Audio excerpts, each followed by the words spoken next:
하나님의 말씀은 베드로전서 5장입니다.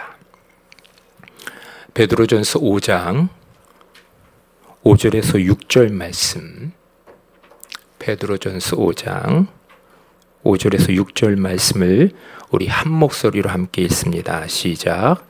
젊은 자들아, 이와 같이 장로들에게 순종하고 다 서로 겸손으로 허리를 동이라. 하나님은 교만한 자를 대적하시되 겸손한 자들에게는 은혜를 주시느니라. 그러므로 하나님의 능하신 손 아래서 겸손하라. 때가 되면 너희를 높이시리라. 아멘. 오늘은 예수님의 수제자가 누구죠? 베드로입니다. 사도 베드로. 이 사도 베드로의 이 추억을 이렇게 우리도 같이 따라가 보면서 아버지의 말씀의 은혜를 나누고자 합니다.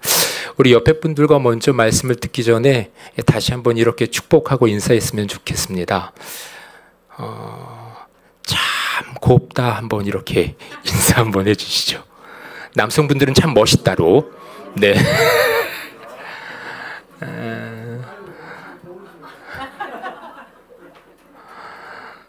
신기하게도 찬양하실 때에 이렇게 밝은 웃음을 지으시면서 찬양을 하셔요. 그리고 또 봉헌하실 때에도 나의 뭔가를 이렇게 드려야지라는 이 마음의 이렇게 진중함이 보여요. 그리고 나서 성경 봉독하고 말씀을 나눈다 하면 갑자기 너무나 이렇게 진지해지고, 조금 이렇게 진지를 좋게 말한 건데요. 조금 갑자기 이렇게 무뚝뚝해지시는 것 같아서 제가 말씀 전에 인사를 나누자고 했습니다. 여러분, 다시 한번 여쭙겠습니다. 예수님의 수제자가 누구죠? 베드로. 오늘 읽은 본문 베드로전서. 이 베드로전서를 쓸 때의 베드로는 로마에 머물러 있었습니다. 한 장의 편지를 쓰는 거죠. 로마의 박해로 인해 소아시아 곳곳에 흩어져 살던 성도들에게 하나님은 성령으로 이 베드로를 감동하시고 그를 통해 위로와 권면의 말씀을 전하게 하실 계획이셨습니다. 그런데 그 편지를 쓰던 순간 베드로의 마음에 예수님과 함께했던 추억들이 생생히 떠올랐습니다. 그날의 장면이 눈앞을 스쳐 지나갔고, 그런데 그 장면이 무엇인고 하니 예수님께서 허리에 수건을 두르시고 요한과 야고보, 심지어 주님을 팔아넘긴 누구죠? 가룟 유다의 발까지 정성껏 씻어주시던 모습, 그리고 무엇보다도 예수님을 3번 부인한 바로 자신 베드로의 더럽고 수치스러운 발마저 씻어주셨던 순간, 그 기억 앞에 베드로의 두 눈에는 눈물이 고이기 시작합니다. 허리에 수건을 두르신 예수님의 모습은 단순히 발을 씻기신 행위가 아니라 겸손으로 허리를 동이신 모습이었습니다. 오늘은 이 제목이 이렇습니다. 함께 읽습니다. 시작. 베드로의 추억, 겸손으로 허리를 동이라. 저도 이제 요즘에 허리띠를 이렇게 구멍을 몇 개를 더 뚫었어요. 이렇게 하나님께서 하나님의 섭리 가운데에 귀한 이제 심근경색 다이어트를 허락해 주셔서 뭐 8에서 9kg 정도 이렇게 빠지니까 이렇게 벨트에 구멍을 몇 개를 더 뚫어야 이렇게 잠기게 되더라고요. 그래서 몸이 아주 슬림하고 가벼워졌어요. 그런데 오늘은 이 사도 베드로가 겸손으로 허리를 동이라, 겸손의 벨트를 착용하라라고 이야기를 하고 있습니다. 그래서 오늘은 베드로의 추억, 겸손으로 허리를 동이라라는 제목으로 여러분들과 은혜를 나누고자 합니다. 자, 자막을 한번 보시죠. 여기서 동이라에 해당하는 헬라어가 엔콤보마이라는 단어를 씁니다. 그래서 이 동이라라는 것에 조금 더 이 직역은 이를 위해 작업복을 입다라는 뜻이에요. 이를 위해 뭐요? 작업복을 입다. 당시 노예들은 일을 시작하기 전에 소매 없는 조끼 위에 이 앞치마를 두르곤 했습니다.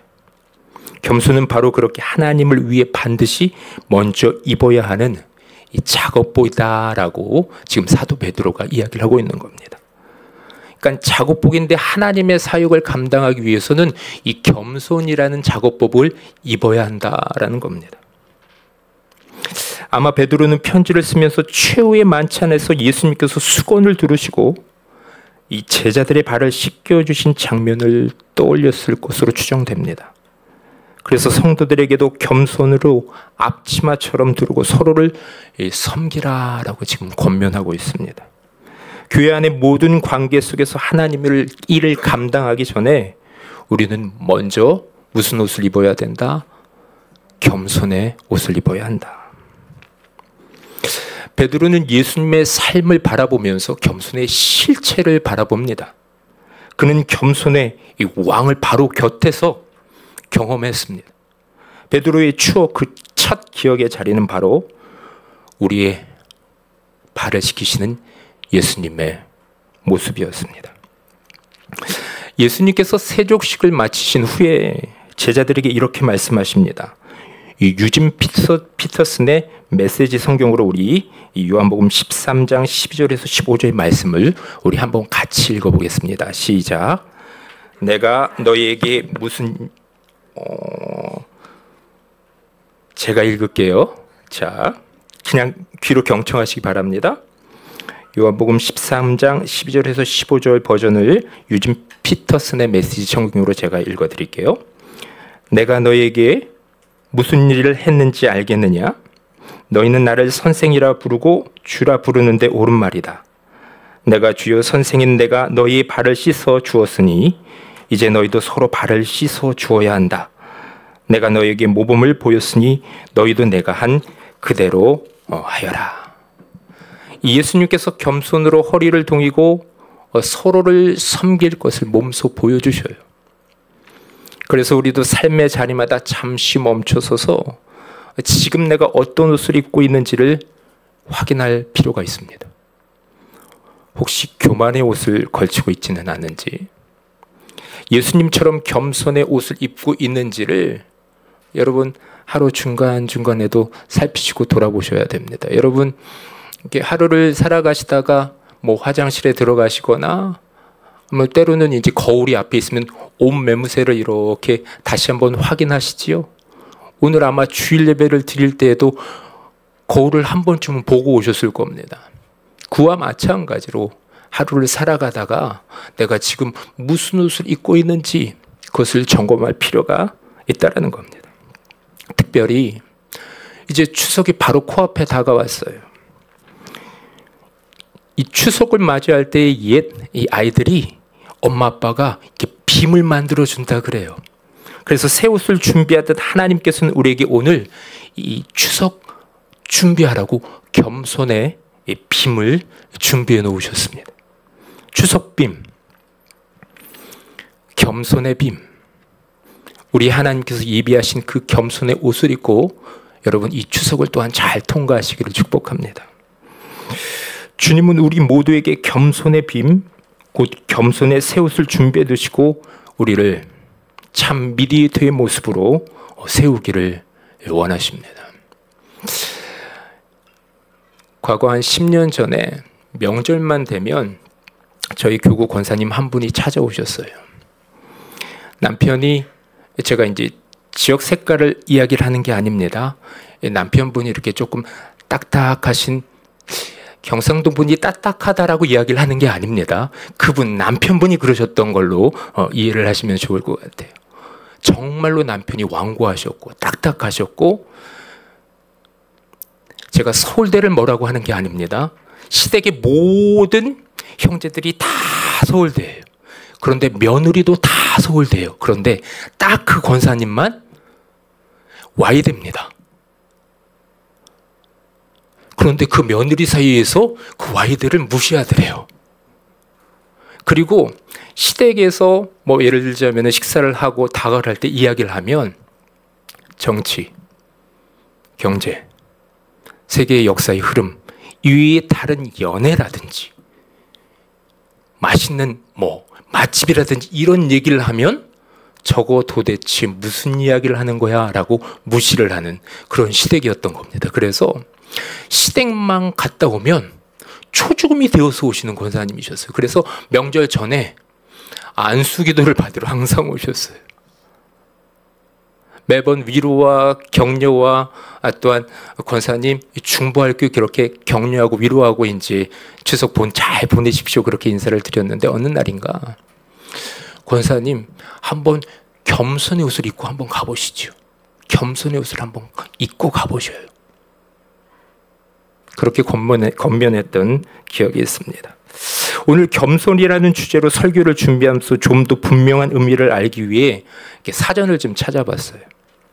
자막을 보시면 자, 겸손하고 우리 함께 있습니다. 시작. 남을 존중하고 자기를 내세우지 않고 낮추는 태도. 자, 다시 한번 뜻만요. 시작. 남을 존중하고 자기를 내세우지 않고 낮추는 태도. 남을 존중하고 그 다음에 자기를 내세우지 않고 낮추는 태도가 겸손이다. 이게 사전적 의미입니다. 저는 처음에 이 겸손이라는 단어가 단순히 자기를 내세우지 않고 자신을 낮추는 것 이 정도로 생각을 했습니다. 그런데 사전적 의미에는 이 한 가지 의미가 더 추가되어 있습니다. 바로 남을 어떻게 해요? 존중하는 것이다. 근데 사전을 봤더니 이 남을 존중하는 것이 먼저 기록되어 있어요. 그러니까 겸손의 원 스텝이 남을 존중하는 것이구나. 상대방을 존중하지 않는 낮춤은 참된 겸손이 아닐 수 있다. 때로는 가식의 가면을 쓰고 겸손인 척할 수가 있다라는 겁니다. 연극을 할 수 있다라는 겁니다. 예수님은 제자들의 발을 씻기시며 그들을 존중해 주셨습니다. 선생님이요 주님이신 그분께서 단순히 자신을 낮추는 것이 아니라 죄 많고 연약한 제자들을 존귀히 여겨주셨습니다. 끝까지 사랑하시면서 그들을 귀하게 대어주셨습니다. 본인의 무엇을 내어 던지시면서 생명을 내어 주시면서 너는 나의 생명으로 건진 존귀한 자들이다. 그들을 먼저 존중해 주셨습니다. 마침내 십자가에서 우리를 위하여 죽으시기까지 예수님은 겸손의 왕으로 우리를 존중하시면서 우리를 또한 사랑해 주십니다. 그 십자가는 겸손의 정수요, 겸손의 절정입니다. 오늘 하나님께서는 그 예수님을 바라보며 우리에게도 말씀하십니다. 겸손으로 허리를 동이라. 여러분 아마 많이 이 이야기 들어보셨을 겁니다. 이 하나님의 임재 연습이라는 책의 저자 로렌스 스토승, 로렌스 형제를 아시지요? 그가 1600년대에 살았던 평범한 수도사였지만 이렇게 사진 한 장 띄워주시죠, 집사님. 여기 밑에 In the kitchen이라고 되어 있죠? 네, 부엌에서 일하는 로렌조 형제의 모습입니다. 1600년대에 살았던 평범한 수도사였지만 평생 하나님과 동행하기를 소망했던 귀한 분입니다. 그분의 한 가지 일화를 좀 소개해 드릴게요. 들었던 분도 계실 겁니다. 이 로렌스 형제가 노수도사, 이제 나이가 어느 정도 들으셔서 말썽 많기로 소문난 수도원의 원정으로 임명이 되셔요. 그런데 부임하던 날 수도원의 문을 이렇게 두드리자 이 젊은 수도자들이 나와서 이렇게 얘기합니다. 어서 식당에 가서 이 접시를 닦으시오. 그 수도원의 이 전통이었대요. 로렌조 형제는 잠시도 망설이지 않고 이분 수도원의 원장으로 발령받으신 거잖아요. 로렌조 형제는 잠시도 망설이지 않고 네라고 대답한 후 식당에 들어가 묵묵히 접시를 닦습니다. 한 달, 두 달, 군소로 없이 석 달, 계속해서 꾸준히 일을 감당합니다. 내가 수도원 원정으로 발령받았다고 그런 얘기 한마디도 꺼내지 않고 계속해서 부엌에서 접시를 닦습니다. 젊은 수도사는 이 백발이 성성한 그를 무시하면서 구박까지 합니다. 그러던 어느 날 감독이 이 순시차 수도원에 들릅니다. 그리고 나서 이 젊은 수도승들에게 원장님 어디 계십니까? 그러자 수도사들이 대답합니다. 원장님은 아직 부임하지 않으셨습니다. 그 순간 감독이 깜짝 놀라며 말합니다. 무슨 소리인가? 내가 로렌스 수도사를 4개월 전에 원장으로 이곳에 임명했는데. 젊은 수도사들이 부끄러움에 사로잡혀서 식당으로 달려가 로렌스 앞에 무릎을 꿇었습니다. 이 자신을 원장이라 밝히지 않고 묵묵히 접시를 닦던 그의 지극히 겸손한 모습에 모두가 감동합니다. 이후 그 수도원은 변화되어 모범적인 공동체로 자리 잡게 되었다. 이렇듯 교만한 마음에는 하나님이 함께 하시지 않습니다. 그러나 자신을 낮추는 사람을 하나님이 어떻게 하실까요? 얼마나 기뻐하실까? 겸손은 사람의 마음을 감동시키는 것에서 그치지 않고 하나님의 마음을 감동시킵니다. 이 겸손의 첫째는 상대를 존중하는 것이고 둘째는 자신을 낮추는 것이다. 이제 오늘 본문 6절 말씀을 우리 함께 읽겠습니다. 시작. 그러므로 하나님의 능하신 손 아래서 겸손하라. 때가 되면 너희를 높이시리라. 아멘. 하나님의 능하신 손이라는 표현은 구약 성경에 아주 자주 등장하는 표현입니다. 여러분 출애굽 사건을 기억하시지요? 하나님께서는 강한 손과 편팔로 이스라엘을 애굽에서 인도해내십니다. 그야말로 하나님의 손은 심판과 권능의 손이셨고 동시에 구원과 인도의 손이셨습니다. 베드로는 그 손 아래서 어떻게 해요? 자신을 낮추라. 겸손은 단순히 사람 앞에서의 태도에 머무르지 않고 겸손은 하나님 앞에서 자신을 낮추는 것입니다. 우리가 하나님 앞에서 자신을 낮출 때 하나님께서는 우리를 붙드시고 하나님의 때에 우리를 어떻게 해주실까요? 하나님의 때에 우리를 높여주십니다. 이 때는 우리가 정하는 시간이 아니라 하나님이 정하시는 가장 완벽히 선한 때입니다. 이 진리를 가장 잘 보여주는 사도 바울의 고백이 있습니다. 빌립보서 2장 5절에서 9절까지의 말씀을 우리 한번 다 읽어보겠습니다. 시작. 너희 안에 이 마음을 품으라. 곧 그리스도 예수의 마음이니 그는 근본 하나님의 본체시나 하나님과 동등됨을 취할 것으로 여기지 아니하시고 오히려 자기를 비워 종의 형체를 가지사 사람들과 같이 되셨고 사람의 모양으로 나타나사 자기를 낮추시고 죽기까지 복종하셨으니 곧 십자가에 죽으심이라. 이러므로 하나님이 그를 지극히 높여 모든 이름 위에 뛰어난 이름을 주사. 예수님이 스스로를 낮추시되 어디까지 낮추시냐면 죽기까지 복종하셨다. 죽기까지 복종하셨다. 그런데 그때 하나님께서 그분을 지극히 높여 모든 이름 위에 뛰어난 이름을 주셨다.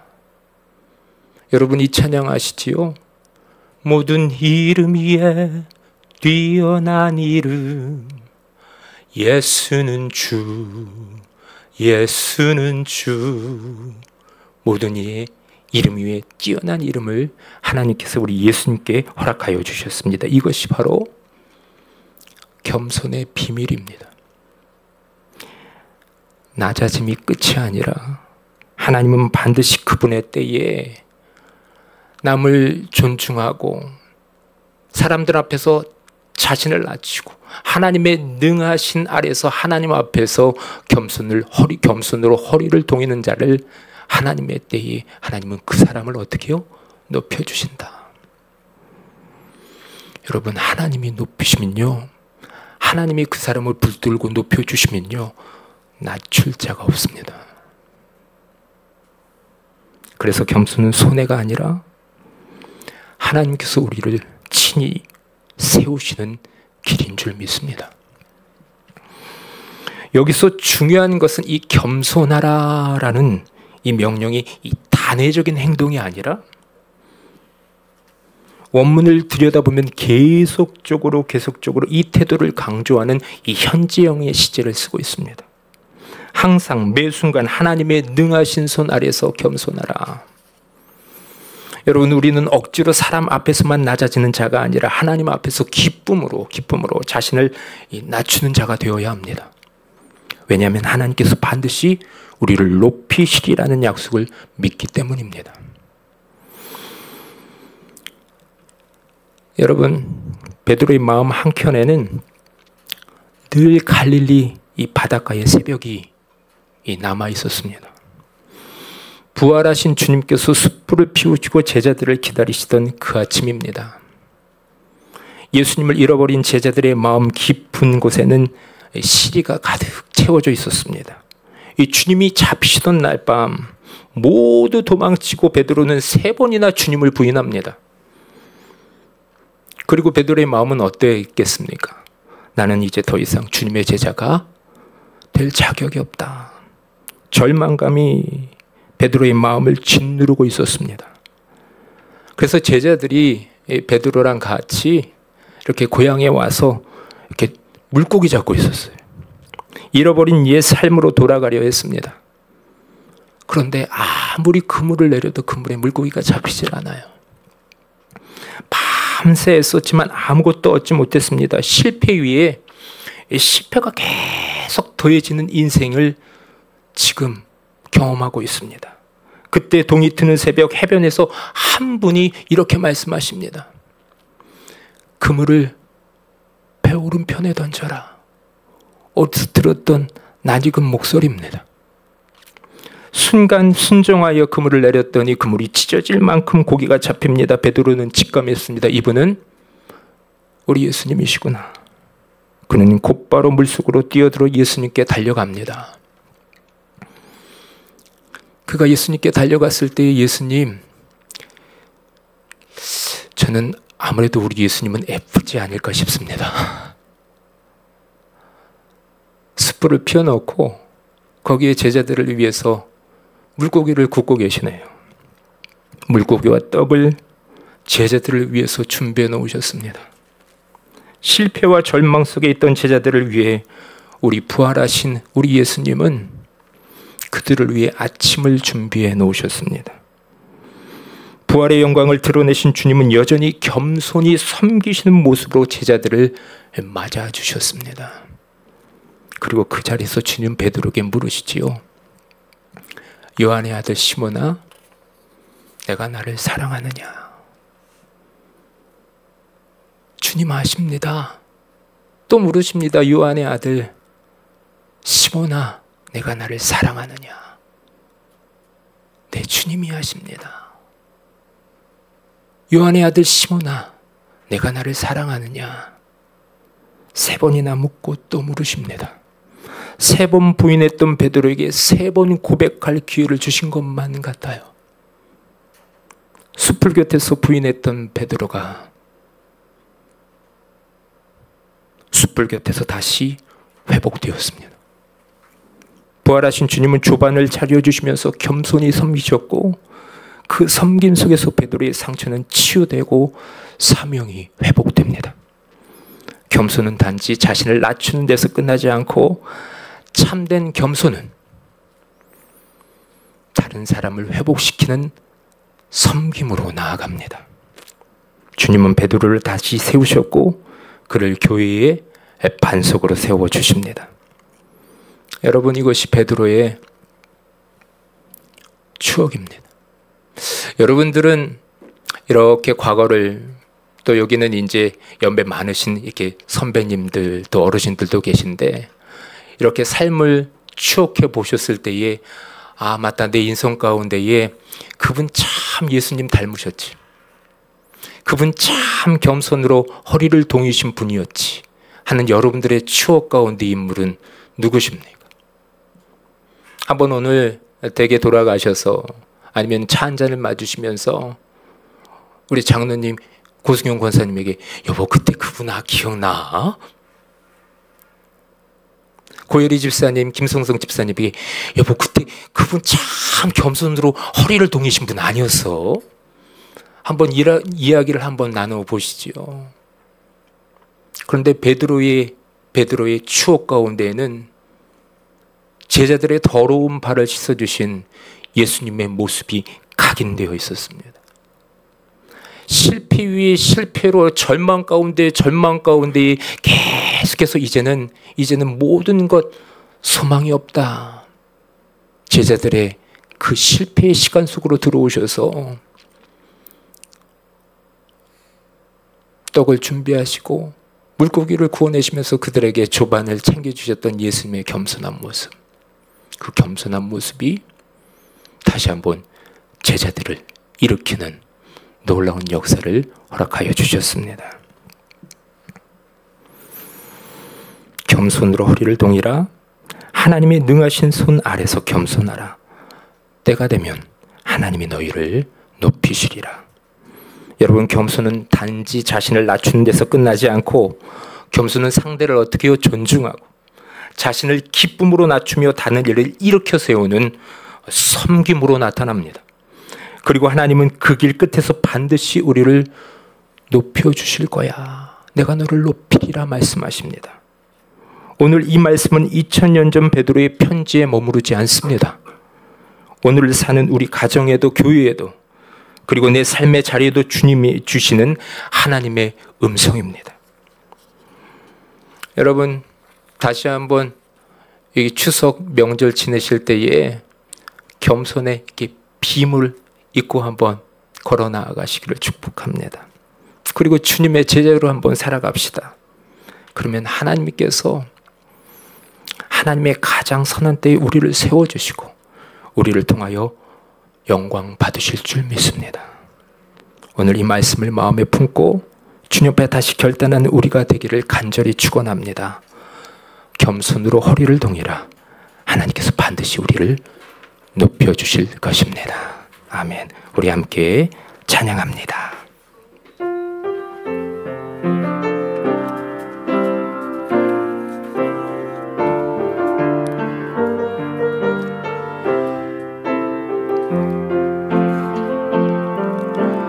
나 주님의 기쁨 되기 원하네. 내 마음을 새롭게 하소서. 내 마음을 새롭게 하소서. 새 부대가 되게 하여 주사. 주님의 빛 비추게 하소서. 내가 원하는 한 가지 주님의 기쁨이 되는 것. 내가 원하는 한 가지 주님의 기쁨이 되는 것. 겸손히 내 마음 드립니다. 겸손히 내 마음 드립니. 나의 모든 것 받으소서. 나의 모든 것 받으소서. 나의 마음 깨끗게 씻어 주사. 주의 길로 행하게 하소서. 내가 원하는 한 가지 주님의 기쁨이 되는 것. 내가 원하는 한 가지 주님의 기쁨. 내가 원하는 한 가지. 내가 원하는 한 가지 주님의 기쁨이 되는 것. 내가 원하는 한 가지 주님의 기쁨이 되는 것 내가 원하는 한 가지 주님의 기쁨이 되는 것 내가 원하는 한 가지 주님의 기쁨이 되는 것. 우리 말씀을 생각하시면서 기도의 자리로 나아갑니다. 겸손은 먼저는 내 곁에 있는 이를 존중하는 것이구나, 낮추는 것이구나. 하나님 능하신 손 아래에서